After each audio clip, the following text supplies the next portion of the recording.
But listen, what about the bride being fashionably late? Now, this is a tradition I totally don't agree with. I don't know where it came from.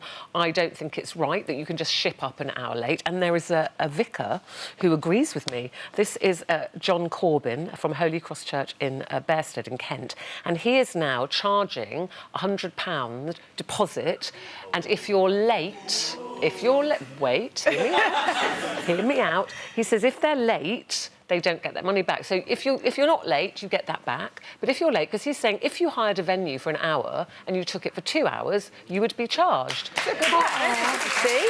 So he's saying, yes, but there might be a wedding after yours, Stacey. Oh, then I feel like I'm on some kind of conveyor belt. I always look at the church or the synagogue and think they just let people in to get married because of, you know, it's so beautiful. answer me this then. Why is your time more important than the vicar's? It's my day. Good question, Jane. He does this every day. More than once a day. This is the only day. And I'm 100% guilty. I was half an hour late. Why?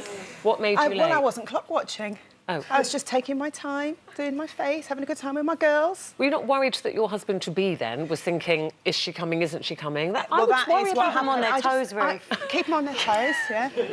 Keep them on their toes, but I didn't really think about it. I didn't realise I was that late. Because I think now brides seem to set out to be late because the tradition is that the bride is always late. 3 or 4 5 minutes. Yeah, half an hour's a bit. But I think if everyone's sort of sitting there, and don't forget your guests get there quite a bit earlier. Yes. And churches by nature are quite cold and the seats aren't very comfortable. And if they're sort of sitting there, I don't know. I think lateness in general. I think you've got a good excuse for it. Then it's different, but. Lateness, if you're sitting in a restaurant waiting for somebody and they're half an hour late, they are saying, I'm more important than you. It's not that. It's not that. It's the opposite. I'm always late. Why are you late? I'm not more important than anyone, I promise. It's just that a lot of the time I feel like I can do everything and achieve everything and say yes to everything. I bet you catch a plane on time. No. Honestly, I've got them on speed dial. I'm like, missed another one. But most of the time I think I can get this, and this done, and it turns out I can't. But then have you not learnt from that by the process of them missing your flight, that you would go, I need to take a couple of things out of that schedule? No, I always try and be ambitious.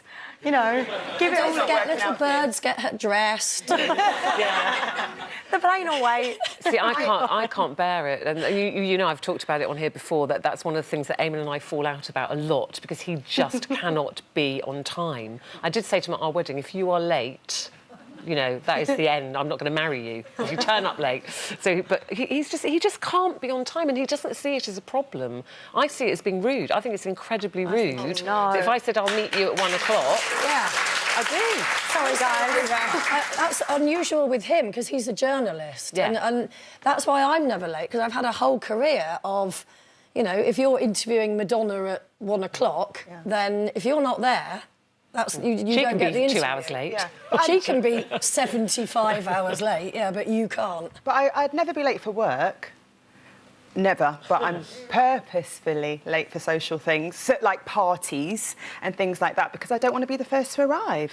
I like to get there when there's already a vibe. I don't want you as a friend now, Kelly, because then I'm having my party and I'm thinking, I wish somebody would arrive. I mean, someone's got to be first. If everybody did that, then you've got no party until. It's true, but you know, when you're sat there and no one else is there and you're like having a drink by yourself, sort of waiting. Yeah, but if you said the party starts at 9, if everybody came at 9, there'd be a vibe instantly, and we wouldn't all be waiting, going, where is everybody? You said yes to Jane's party, but I also said yes to lunch to you, and then I told Kelly I'd meet her for breakfast. That's where you're going wrong. I am always going to be spreading yourself late. too thinly, Stacey. That's your popular. problem.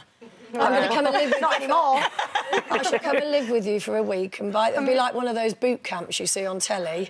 By the end, you'll be everywhere on time. Yeah. I'm going to hold you to that, There's so many of you late. Dawn says I was an hour late for my wedding. I wasn't even the last one. It was my bridesmaids who held me up. My husband didn't mind, or the guests, because the bar was open. Hopefully there wasn't one after. The bar was open. I'm presuming they were in a hotel, not in the church. Oh, hang on, I just lost that. Louise, thankfully, ours was the only wedding on that day, as I was nearly an hour late. But that's the thing, you're not the only wedding. Yeah, I wasn't. We got married in a house and we had the venue. So you weren't holding anybody up? So I wasn't holding anyone up, and my guests were comfortable. Well, you were holding the vicar up. Yeah. True. And my husband, yeah. And Helen says, this happened to my sister actually. Helen says, I turned up early on my wedding day and the vicar told me to go around the block. It's exactly what happened to my sister because she was a bit early and my brother-in-law and his best man were having problems parking and I was standing outside and she came and I was like, go round. And her little face as they drove off, you could see her thinking, is he not here? What's happened? Oh. Which is what grooms must feel like when the bride is an hour They late. expect it, though, don't they? Yeah. No. My rabbi... Tradition. Don't start me off again. We haven't got time. My We haven't rabbi got knows time. me so well. He'll be there an hour later.